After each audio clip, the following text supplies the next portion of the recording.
Oh shit! Oh shit! Oh shit!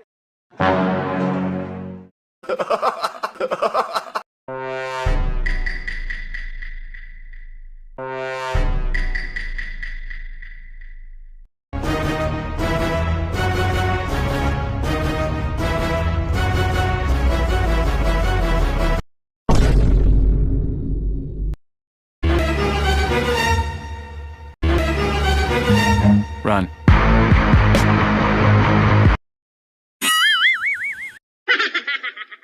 Oh no!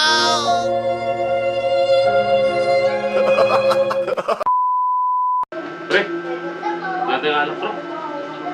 Ano? Balik tayo? Bili tayo. Oo. Ang baga tayo. Sige. 50 ka, pre. 50 ka. Lasing na ako, pre. Hindi na kaya. Talagang ulam na ako. Grabe, dahil ako tamaan ng alak. Isa na lang, isa na lang. Isa lang? Bitin pa kami, isa na lang. Sino? Sige, pre. Ako na yung kanyang dalawa. Bala ka na. Ayaw mo na? Tulong na ako. Ano, pre? Tayo na lang. Ano, bilhin na ako. Pre. Mamaya, pre. Pre. Last body na to, ha? Oo. Ayun na. Oh, sino? Hindi naman iinom eh. Lasing na eh. Lasing na eh. Muli mo kayo, pre. Ano mo? Akala ko na, ayaw mo na. Nakatulog ako. Okay na. Okay ka na? O, pwede na ulit uminom.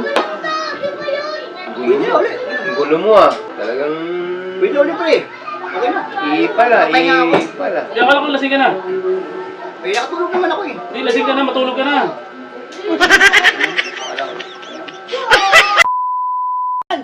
Putak ina mo.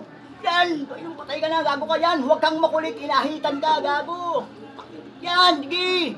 Yan na. Yan na. Kunti na lang. Kunti na lang. Sige. Paano ba? Yun. Yun. Putang ina mo. Ba't ganun? Ay, putang ina niya. Yan, yan. Nakasabong mo. Kung nasaksak ka, huwag magpanik dahil hindi nito maililigtas ang buhay mo. Ang unang hakbang ay huminga ng malalim upang mapabagal ang tibok ng puso at pagkawala ng dugo. Pagkatapos ay hawakan ng kutsilyo upang maiwasan ang higit pang pinsala at maingat na ilapat ang pressure sa paligid ng sugat gamit ang isang tela. At upang madagdagan ang iyong posibilidad na mabuhay, humiga ka at itaas ang iyong mga binti upang mapabagal ang pagdurugo sa iyong betlog. Kami mga pre, eto, dating bataan ko lang to. Ina mo, anong bataan? Tagapang pag-ako gago. Bataan lang kita, pre. Talagang bataan lang kita, bakit? Dating tinutusan ah. Oo. Okay.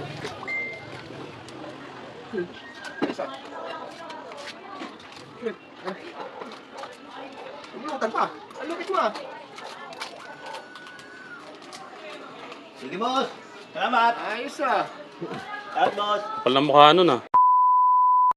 Big boy, kuha mo nga ako ng tasa.